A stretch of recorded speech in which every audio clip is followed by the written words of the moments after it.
This is Dale. I'm joined with Mike, and here's our Wednesday night. I just got back from a city council meeting, Grants Pass City Council meeting, where I gave them the news that Cherryl Walker, after a year of scholarly research, has finally identified the reason why Josephine County has economic development problems.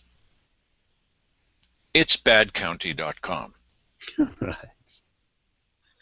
Yes, she said in a public meeting that she's done a bit of research and that there are firms that specialize in helping companies find an ideal location, and that they now refer to our website as, I'm going to not say the actual word, but pretty close, BadCounty Cr.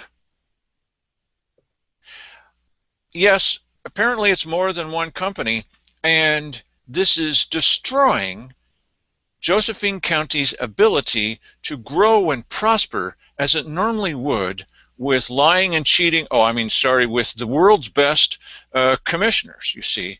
And Right. Well, this just means that we're going to have to pour a lot more, handicap access ramps to keep up with the counter effect of BadCounty.com. we are not media, you see, and nobody pays attention to us, and nobody knows about us, but they keep referring to us. Now, how is this possible? Well, you know what? I personally think that because of the things that you witnessed in the general discussion here on Tuesday morning, and and some other things here lately, she wants to discredit you before you start talking about that stuff. She actually said in an open public meeting today at the Ann Basker Auditorium that BadCounty.com is a tragedy. It's a tragedy. See, in my mind, a tragedy is like a plane wreck. It's like a bus goes off a bridge into the river. That's a tragedy.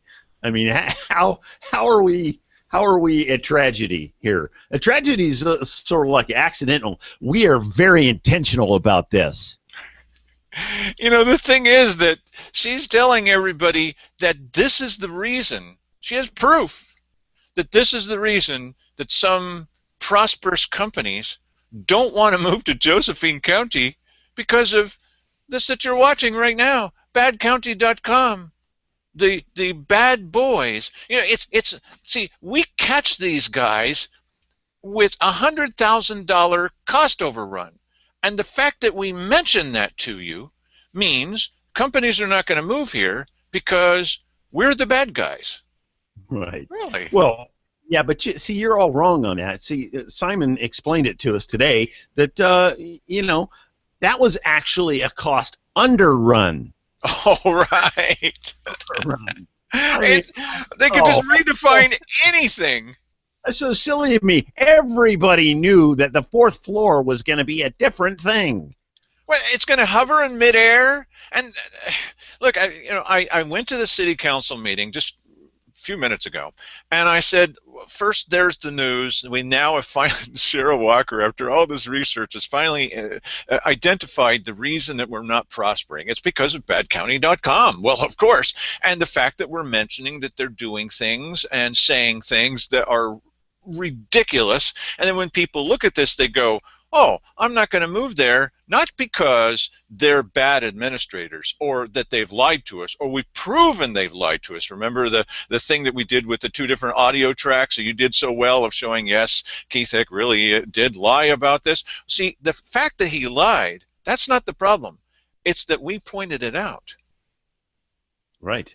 Well, and I wonder, is there some sort of a multiplier there where you could figure out how many jobs we're actually killing off in Josephine County? I love that. That's great, Mike. That's great. This shows that we haven't talked about this much ahead of time because that's a really great line. Yeah, yeah. Well, so I mentioned this to the city council, and I also, since Jim Moore of the Daily Courier was there, did not let an opportunity go by to say, one of the reasons that they don't like us is that we point out things like they have gone more than $100,000 over their budget with the Demick Tower. And I used the opportunity to say again, hello, Jim Moore, why aren't you writing anything about this? I mean, this in any place in America would be a story worthy of at least talking about. Oh, they have a very good explanation, or anything.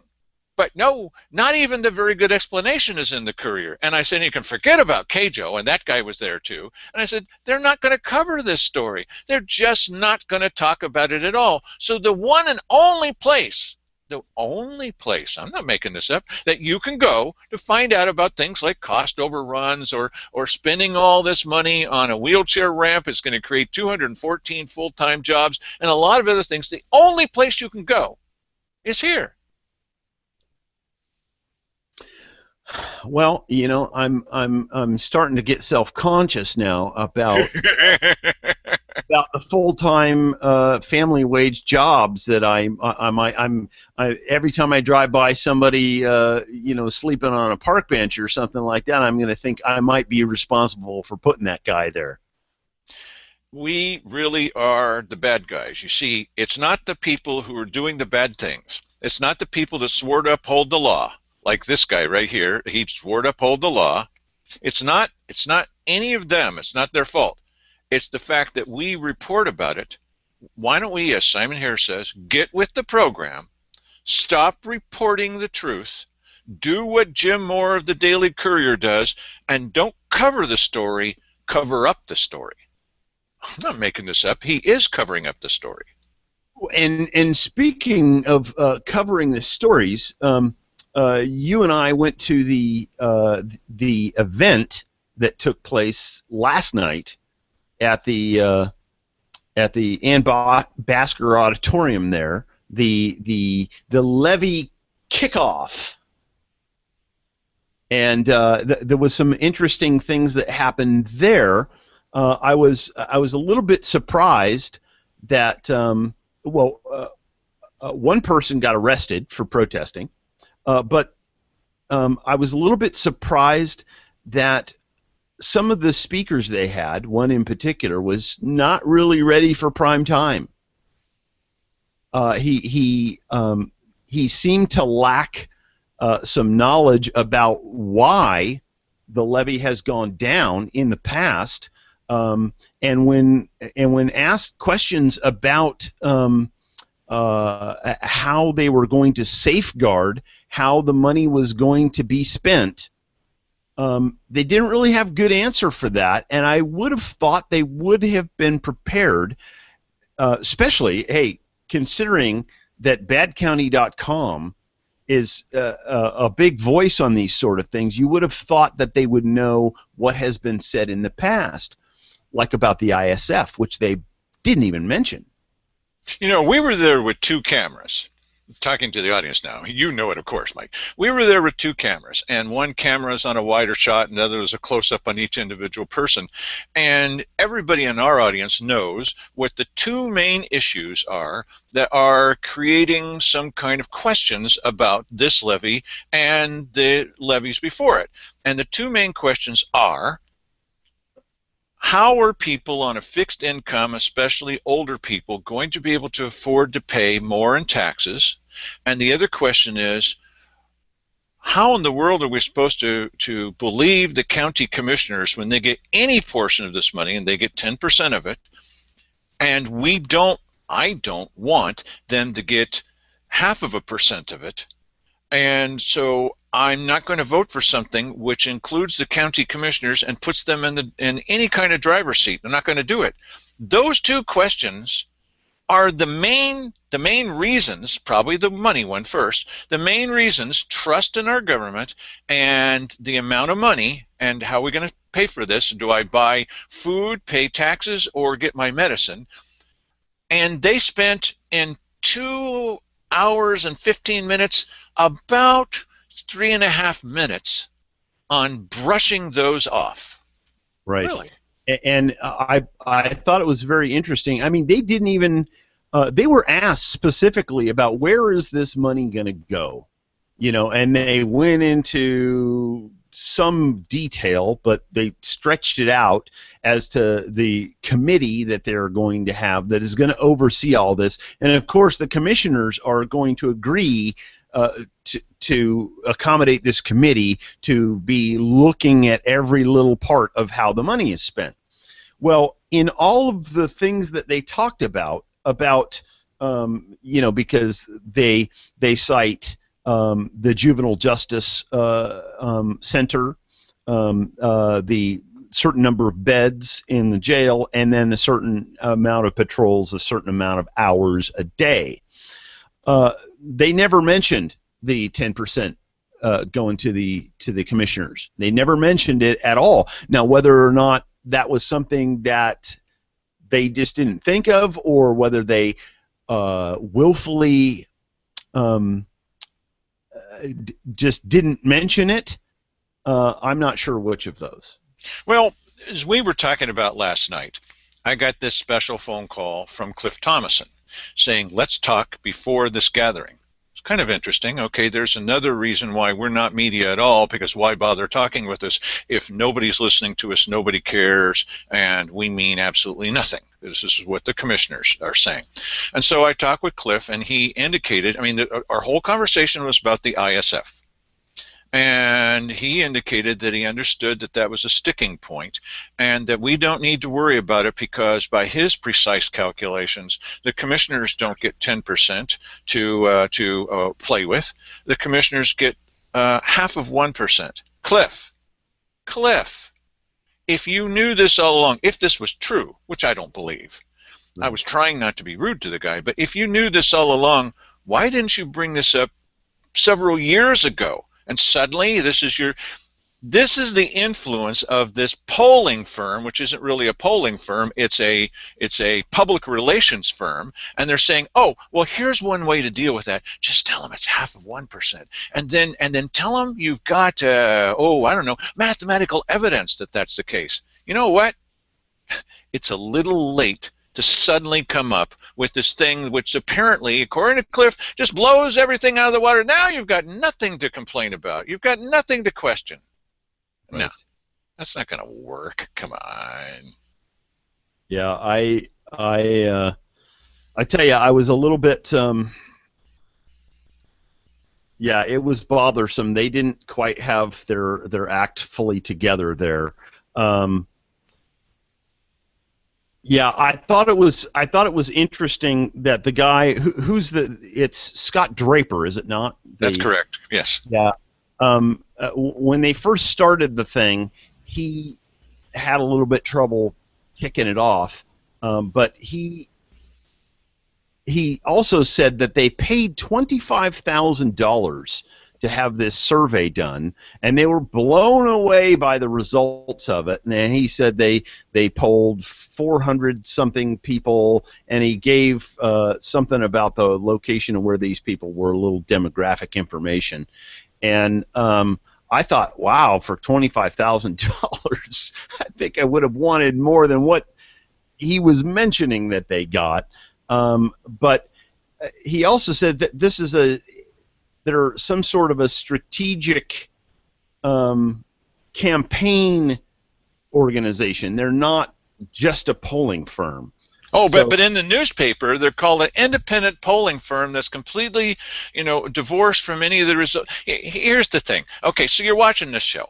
Okay, let's see if you can earn $25,000. Okay, what do you want in a levy? First of all, you don't want a levy. All right, I understand that. Okay, but if there's going to be a levy, what will be a winner for you? Number one is, I want to have patrols. Oh, nobody knew that, so I'm glad we spent $25,000 on that. You could make $25,000 if you just answer that.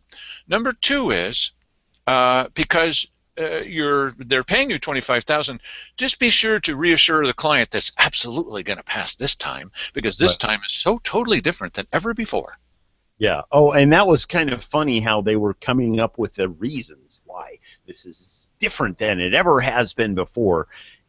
And the fourth reason why it's different, and the fifth reason why it's different. And I just thought, wow, you really don't think very much of us, do you? What else did they want? What help these people in our audience earn their 25,000? What else do people say that they want that we never knew before? Go ahead, Mike. Well, I mean, they wanted the patrols, and they wanted $1.60 was a deal breaker, but $1.40 that was the sweet spot. Right, because it was $1.19 last time, and people said that was too much; they weren't going to pay that. So now that it's $1.40, yay! There you go. And people want to know the children are going to be safe. Yes. I never thought about that. Children safe. That's great. And is there anything in there about kittens and sunshine? Oh, that's item number 19. Okay, we'll get to that. But the other things that people want is they want to be sure that when they call, there'll be someone there to answer the phone. That's worth the $25,000 worth of research right there. I will tell you, I believe that when you pull somebody like this, and they said, well, this is a long poll. This took like 35 to 40 minutes. I will tell you, if I get a phone call, I've submitted to a few polls, but you know what they want to hear from you. You get the idea of who these people are, where they're calling from, what they want to hear. And after 35 or 40 minutes, I want off the phone. I'm going to tell you whatever you want to hear to get rid of you. Or I may actually, what I would tell you is, hey, I don't have any more time for you. But some people would quite likely just tell them, hey, oh yeah, that's it. That's what I want. I want more patrols. I want more jail beds, and $1.40. This sounds good to me. More jail beds. That's another one. So now you've earned your $25,000 because you pointed out the obvious things. And the person I thought that did the best presentation of all was this guy right here, our new sheriff. Just so that you know, whenever I see Bill Landis, who's the Grants Pass police chief, or Dave Daniel, our new sheriff, we always laugh and joke together. I'm talking, there's three of us up front, and we're laughing and joking, and I know, see, part of what we try to do is tell you the stuff behind the scenes. I know that there had to have been people in the audience going, what the heck? Dale Matthews? He's consorting with the enemy. He's laughing and joking with these guys? How can they even stand to talk with Dale Matthews? Because they know what our arguments are. They know why the levy hasn't passed in the past. This guy right here, it's hard to do that, right? This guy, he knows what the issues are. He would have talked about these straight up because we were talking about them. Yeah, well, how can I talk to you about the ISF and how things... I said, you know what? If I was giving the money to you, then I would say, okay, I'm going to give you a benefit of the doubt. But I said to him, do you remember when the commissioner said before, let's keep the spending of this money purposely vague? I'm not going to give them any money. He was like, well, yeah. I said, now, if we arrange it, he says, but the ISF, you know, we need to spend money on paper and toner and stuff. I said, you know what, Dave, if you want paper and toner, buy it at a discount through the county and only get what you need. And he said, oh. Yeah. Hey, that never occurred to me. Yeah, you know what? He was the best speaker. There isn't any question. He was much more likable than really most of them. Some of them were better than others. I thought the gal that was on the panel did a pretty good job. But you know, I don't know. One of the most telling things is that we're paying attention to the panel. Because we're videotaping them, and it was about halfway through the thing, and I turned around and I looked, and half the seats are already empty. You know, you're never going to hear these little details from anybody else, because what we try to do is we tell you what actually happened while we were there. That's never part of any news story. Yeah. Okay, Well, so we're walking out of the room, and I understand that Dan DeYoung, who is a city council member, he's halfway friendly with me anyway, and I go up to him, and he happens to be talking to what's that guy's name? It helps me when I turn my head to uh, oh man, um, hair, no. Oh man, I'm blowing this story. Harry Mackin. Yeah, he's talking with Harry Mackin. I was starting to think of Simon Hare. And he's talking with Harry Mackin, and I didn't want to be rude, but I said, as I'm walking out, leaving, because we've got to get home and get this videotape onto the computer so that we can present it to you, and etc. And be sure of our quotes. Two sources for every quote, or we're there in person to see this. And I said, oh, Dan, sorry to interrupt you guys, but I understand that maybe you have some kind of problem with what I said about Dennis Weber the other day. He said, well, we're thinking in the city council about not allowing anybody. I'm getting to the point here. You just hold on a second. This show is free. Thinking about making a rule that you can't make negative comments about anybody and mention them by name. Really? I mean, we always mention names. Sounds like go ahead. Yeah, it does sound like Cherryl Walker. You can't speak about someone who's not in the room. And please don't mention anybody by name. What? Some person did a thing, thank you very much? Yes. No. We always tell you exactly what everybody says. Who else is going to tell you what everybody says? And so I'm talking with him, and I said, well, I don't really like that rule very much, but go for it, kind of thing. I was nice to him, and I left the building. Well, apparently, after I left the building, Harry Mackin had a couple of things to say about me. Which is kind of funny, and we tell you this not just to get people in trouble, although that's kind of fun, but also to show you a little bit about the personalities behind the people that you see, because Harry Mackin has a pretty good reputation with some people, especially in Rotary Club. And so I called Harry later because I heard what he had to say. So here's my conversation with Harry. I don't have it on tape. I don't record everything. Come on. And I said, hey, Harry, how are you? This is Dale Matthews. He's very surprised that I'm calling him, and I'm taking a happy attitude. Hello, how are you? And he's like, hello. And I said, I understand that you had some courageous things to say about me right after I left the last night's meeting. And I said, no, Harry, you wanted to say something real brave to me, but somehow you couldn't get it out till after I was already outside the building. Would you like to tell me now? When do you get this kind of opportunity? I mean, really, and who has the chutzpah to do this? And he's like, well, I understand you said something about me at a Republican meeting. I said, yes.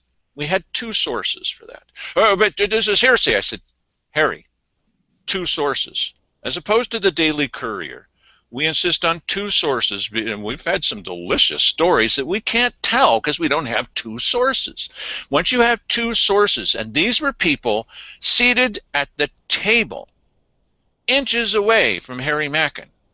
And it doesn't really matter what he said. We tell you at another show what he said. But these are our sources, and they told us what he said. It wasn't very nice at a meeting of the Republican Central Committee. And I said, that's why, Harry, I got up at a public session, and I repeated what they said. We had two sources. Well, now all he wants to do is find out who the sources are. Well, it wasn't true. I said, I'll tell you what. Because you're disputing the truthfulness of the story, what we'll do is I will say to you, I'm sorry that you are disputing the truthfulness of that story. So you notice I'm not saying it was false because I have. I said, I will talk with my sources, if you insist, and find out from them why they would say such a thing. There's two of them. They were seated inches away from you. Well, I said, I tell you what, though, next time Don't you love this? I love this kind of thing. I know it's a little confrontational, but it's fun to do this every once in a while. Next time, when you have something to say about me personally or about our news organization, how about telling me to my face? Well, sets them in their place, that's for sure. Now, again, the reason I'm telling you this is not, you know, that kind of stuff, but because we have people like Roy Lindsay, perfect example, who have said and done some really outrageous things in public. And if everybody knew about this, they'd say, that's the world's worst guy. Well, or Larry Graves at the airport, a terrible person, the way he treats people behind the scenes. And if he didn't have somebody blocking for him, in this case Cherryl Walker, you'd all say, this guy must be fired immediately. Right. What? I know. We name names. So, now where else are you going to find this? In the Daily Courier? You can't even find out that they have a $100,000 cost overrun. That's not the news. Not to them. Nice. So go back just a little bit to what had happened earlier in this day in the morning, and that's where Cherryl Walker had declared that she has now uncovered the reason why we're in economic doldrums in this county. That's because of this website, and you're watching this, and so you are now also part of the problem. So shape up, get with the program, stop watching this, and just settle back and read the good news, like dog licks ice cream cone, on the front page of the Daily Courier.